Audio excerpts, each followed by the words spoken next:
وتوحيد خطبة الجمعة هي فكرة فاشلة كالفكرة التي سبقتها، اللي هي عملوا التلفازات في الجوامع وطلقوا الخيوط وعملوا الكوادر ديال الحداد خدام ومول الضوء خدام وشراو التلفازات. فين هما دابا؟ ولا 0.0001%. فشل 100%، فشل ذريع.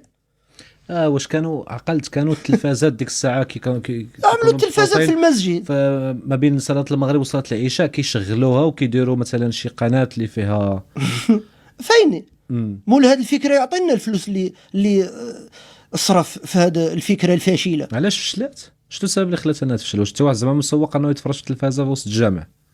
السيطره على المساجد. باش غتسيطر عليهم؟ زعما غتقول لهم انا في المسجد باش تاشي بحال هذه القضيه السيطره على المساجد. انا في الخطبه نقول لكم اللي بغيت انا، منطلق واحد، يكون جهه واحده هي اللي تقول اللي بغات في الخطبه، ماشي اي خطيب يختار الخطبه ديالو. كيفاش واحد 30 عام هو كيقرا العلم الشرعي ويتخرج من بعد تصيفط له ورقه وهاد الورقه كاتبه واحد غيكون اقل كفاءه من هذا؟ كتكون مكتوبه الخطبه كلها اولا كيكون مكتوب الموضوع؟ لا خطبه كلها موحده. طيب اما اذا كان الموضوع لا حرج، ديك الساعه كل واحد كيكتبو بطريقته، كل واحد يكتبو بطريقته، ما غيكونش ديما. كيفاش انا في المدينه ديالي كاين واحد المشكل، انا في الحي، انا خطيب جمعه في الحي ديالي كاين واحد الظاهره، اذا الخطيب غيتكلم على ديك الظاهره يا ايجابيه يا سلبيه. اما يشكر المسؤولين على واحد الحاجه عملوها، اما يتكلم على واحد الظاهره العقوق ولا عيد وطني مثلا هذاك، او في ديك المدينه او في شي حاجه كتكون في ديك المدينه يحذر منها، او خطبه موحده.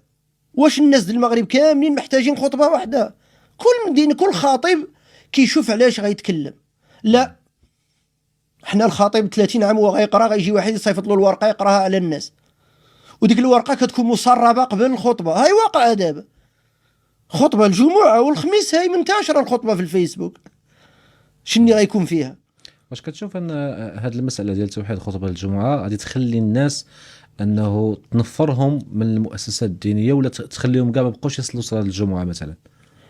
انا واخا يصيفطوا يقراو علينا نشرات الاخبار او حالة الطقس غنمشي للجمعه، لاننا الشرع يلزمني بحضور الجمعه.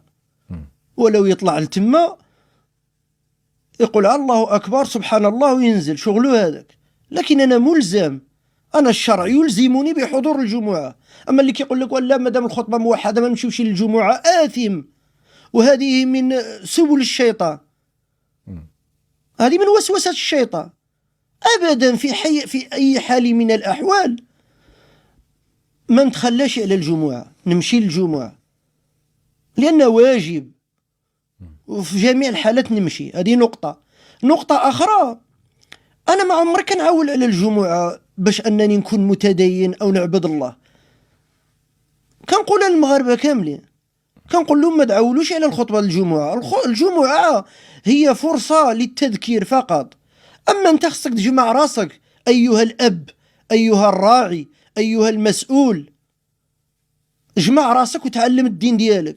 باش عندك اليوتيوب فيه العشرات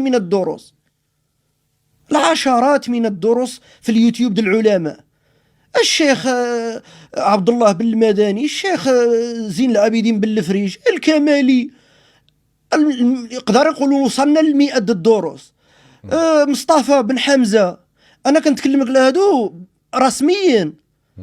الغلبزوري عندنا حنا في تطوان، الدكتور الشيخ توفيق الغلبزوري، هادو من المجالس العلميه، العشرات الدروس تدخل تسمع لهم وتتعلم الدين ديالك. واش انت غتكون مسلم بالخطبه الجمعه فيها 15 دقيقه؟ هذا مجلس وعظ. الخطبه موعظه من الاسبوع للاسبوع، انها ضنفط عليك غبار الغفله، ما تبقاش غافل، وكيحتاجها اي واحد ولو يكون عالم طالب علم شيخ. اذا حضر الجمعه وسمع الخطيب جعل الله في هذه الخطبه واحد البركه، ان الانسان كيراجع الاوراق ديالو وكيفيق من الغفله.